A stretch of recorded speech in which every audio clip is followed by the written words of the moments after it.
दोस्तों yes bank की बात करें तो हमारे सामने दिसंबर का शेयर होल्डिंग पैटर्न आ चुका है। क्वार्टर थ्री के शेयर होल्डिंग पैटर्न ने चौंका दिया है। यहाँ पे एफआईडीआई ने जम के खरीदारी की है। अब जो शेयर कम हुए तो वो है जनरल पब्लिक के, यानी जो जनरल पब्लिक है वो बिकवाली कर रही है, लेकिन सामने एफआईडीआई जम के खरीदारी कर रही है यस बैंक के अंदर। अब आगे क्या तेजी की संभावना बनने वाली है या फिर यहाँ से प्रॉफिट बुकिंग की संभावना बनेगी, तो इस अच्छे से हम शेयर होल्डिंग पैटर्न को डिस्कस करेंगे। किसने किसने यहाँ पे इन्वेस्टमेंट किया हुआ है, कौन से बड़े फंड हाउस है जिनसे जम के खरीदारी की है। इसके अलावा यस बैंक ने अपने एम्प्लॉयज़ को बोनस शेयर जारी किए, इस खबर को भी जानेंगे। इसके अलावा हमारे सामने अब क्वार्टर थ्री का रिजल्ट आने वाला है, रिजल्ट की क्या संभावना होगी उसको भी जानेंगे इस वीडियो के माध्यम से। और क्या इस समय यस बैंक में इन्वेस्टमेंट करना चाहिए। यस बैंक की प्राइस 400 के ऊपर हुआ करती थी 2018 के पहले, क्या उस लेवल तक यस बैंक जा सकता है, जानेंगे इस वीडियो के माध्यम से। लेकिन फ्रेंड उससे पहले अगर आप पहली बार हमारे चैनल पे आए तो चैनल को सब्सक्राइब कर दीजिए, एक बेल आइकॉन दबा दीजिए ताकि जब भी नया वीडियो बने पहला नोटिफिकेशन आपको मिले। वीडियो पसंद आए तो लाइक शेयर जरूर कीजिए। चलो फ्रेंड्स वीडियो स्टार्ट करते हैं। मैं हूँ आपका दोस्त एसबी दवे और हमारे अपने चैनल ऑनलाइन कमाई में आपका बहुत बहुत स्वागत है। सबसे पहले सैटरडे के कारोबार की बात करें, स्टॉक की क्लोजिंग 25.20 पर रही है। अब आप ये देख ही सकते हो कि स्टॉक काफ़ी शानदार प्रदर्शन किया है पिछले दिनों। यहाँ पे इंट्राडे का लो 25.10 का, लेकिन हाई 25.45 का। यहाँ पे 52 वीक का लो 14.40 का, लेकिन हाई बना वो 26.25 का है। अब ऊपर के लेवल से देखें तो आपको यहाँ पे लगभग 70-80 पैसे की ही कमी दिखाई देगी, यानी बिल्कुल फिर से एक फ्रेश हाई बन सकती है।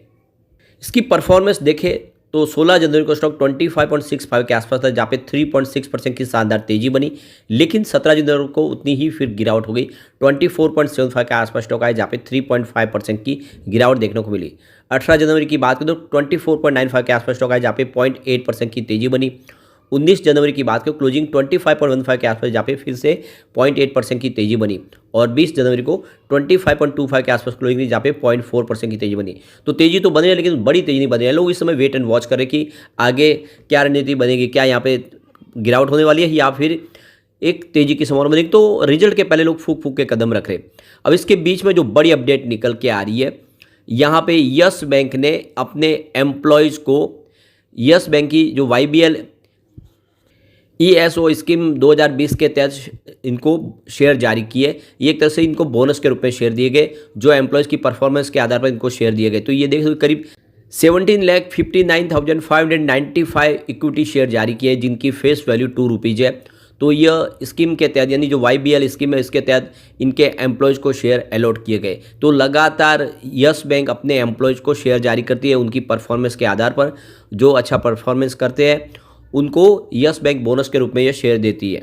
अब यहाँ पे हमारे सामने दिसंबर का शेयर होल्डिंग पैटर्न आ चुका है। अब यहाँ पे देख सकते हो कि एफआई की बात करें तो एफआई ने पिछली बार प्रॉफिट बुकिंग की थी। देखो कि जून में 23.79% की होल्डिंग थी, जो सितंबर में घट के 23.39% के आसपास, कुछ होल्डिंग कम होती, लेकिन इस बार होल्डिंग फिर से बढ़ी है, 23.79% के आसपास हो चुकी है। यानी दिसंबर में होल्डिंग फिर से बढ़ चुकी है, जो जून में थी वही आ चुकी है।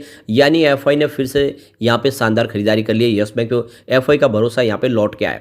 डीआई की बात करें तो उनकी होल्डिंग तो लगातार बढ़ रही है, 37.72% की होल्डिंग थी जून में, जो सितंबर में देख सकते हो कि 40.68% के आसपास आई, और दिसंबर आते ये 41.98% हो गया है। यानी हमारे बड़े फंड हाउस जम के खरीदारी कर रहे इस समय यस बैंक में, लगातार उनकी होल्डिंग बढ़ रही है। गवर्नमेंट की भी यहाँ पे 0.01% की होल्डिंग है।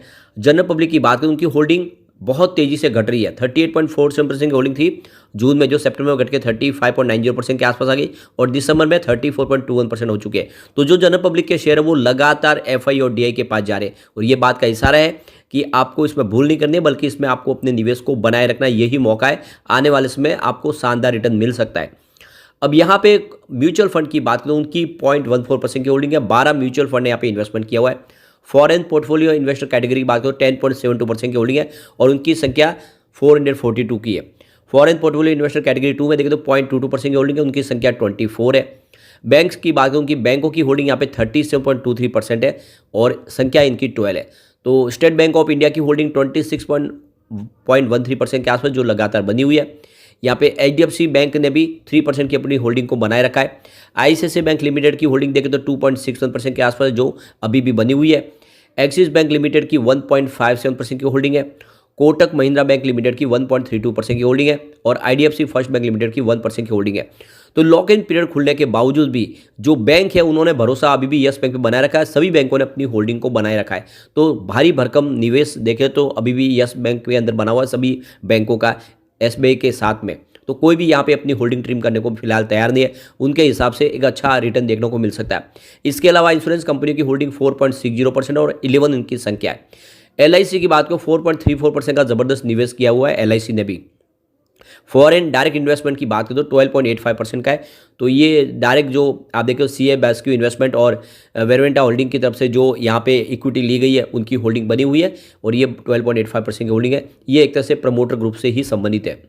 इसके अलावा ऐसे इंडिविजुअल इन्वेस्टर जिनकी होल्डिंग देख सकते हो कि 2 लाख से ज़्यादा है वो 7.37% है, और ऐसे इंडिविजुअल इन्वेस्टर जिनकी होल्डिंग 2 लाख से कम है उनकी 22.11% की होल्डिंग है। एनी अदर स्पेसिफाई में 0.98% की होल्डिंग है। एचयूएफ होल्डिंग 0.97 है। इसके अलावा देखें तो बॉडीज कॉर्पोरेट की होल्डिंग 2.08 है और एनआरए की होल्डिंग यहाँ पे 1.46% है। तो कुल मिला के देख सकते हो कि यहाँ पे सभी बैंकों ने भरोसा बनाए रखा है। इसके अलावा एफआईडीआई जम के खरीदारी करे, यह इशारा है कि यस बैंक में आपको इन्वेस्टमेंट करना चाहिए, ये मौका अच्छा है, बिल्कुल कौड़ियों के भाव में स्टॉक मिल रहा है। अब यहाँ पे जो सबसे बड़ा इसको ट्रिगर मिलेगा वो 27 जनवरी को मिलेगा जब इसका रिजल्ट डिक्लेयर होगा, क्योंकि रिजल्ट बेहतर रहने की पूरी उम्मीद है। हमने आंकड़े देखे काफ़ी उत्साहवर्धक है इस बार, और कंपनी का एडवांस और लोन ग्रोथ वगैरह देख के सब कुछ बढ़िया है, और जिस तरह से सीएएसए के आंकड़े भी सुधरे, तो ये सारी बातें साबित कर रही है कि इस बार रिजल्ट बेहतर रह सकता है। और वैसे भी देखें तो रिवेन्यू तो लगातार बैंक का बढ़ ही रहा है। सितंबर 2022 में जहाँ पे 6,406 करोड़ के आसपास था, वो सितंबर 2023 में 7,981 करोड़ तक पहुँच गया, और लगातार हर क्वार्टर में रिवेन्यू बढ़ ही रहा है। इसके अलावा प्रॉफिट की बात करें, सितंबर 2022 में 160 करोड़ के आसपास था, जो सितंबर 2023 में 229 करोड़ तक पहुँच गया। वैसे जून में 347 करोड़ के आसपास था, और पिछले दिसंबर में काफ़ी कम था, 55.07 करोड़ का ही प्रॉफिट था। इस बार प्रॉफिट बढ़ने की पूरी उम्मीद है, प्रॉफिट के आंकड़े उत्साहवर्धक हो सके इस बार। इसके अलावा उसका नेटवर्थ लगातार बढ़ी रहा। 2019 में जहाँ पे 26,887 करोड़ के आसपास था, वो 2023 में 40,718 करोड़ तक पहुँच गए, काफ़ी ज़बरदस्त। तो कुल मिला के रिजल्ट इस बार बेहतर रहने की पूरी उम्मीद है, और रिजल्ट बेहतर होगा तो यस बैंक की प्राइस डेफिनेटली बढ़ेगी, उसको कोई रोक नहीं पाएगा। तो अभी ये बिल्कुल बहुत कम प्राइस में स्टॉक मिल रहा है, निवेश आपको करना चाहिए, क्योंकि यस बैंक का जो सबसे बड़ा अचीवमेंट है कि डिजिटल ट्रांजैक्शन में जितने भी इंडिया के यूपीआई के माध्यम से ट्रांजैक्शन होते हैं, उसमें हर 3 में से एक ट्रांजैक्शन यस बैंक के माध्यम से होता है, और उसके पीछे वजह इनके पास लेटेस्ट टेक्नोलॉजी है जिसका वो इस्तेमाल कर रहे हैं। ऐसे में यस बैंक आने वाले समय टॉप 5 बैंक में भी शामिल हो सकते हैं निकट भविष्य में, और इसीलिए आपको इस समय जिसकी प्राइस बहुत नीचे, आपको निवेश करना चाहिए। आने वाले समय इसकी प्राइस आपको आईसीआईसी बैंक और एचडीएफसी बैंक जैसी भी होती हुई दिखाई दे सकती है, कोई बड़ी बात नहीं है। तो निवेश आपको करना चाहिए, लॉन्ग टर्म का नजरिया लेके कम से कम इसको 5 से 10 साल दे दीजिए। लेकिन फ्रेंड, कोई भी इन्वेस्टमेंट करने से पहले अपने फाइनेंशियल एडवाइजर्स बारे ले ले, या अपना खुद का रिसर्च करें, क्योंकि मैंने वीडियो आपके एजुकेशनल पर्पज के लिए ही बनाया। वीडियो पसंद आए तो लाइक से जरूर कीजिए और चैनल को सब्सक्राइब कर दीजिए। Thank you friend.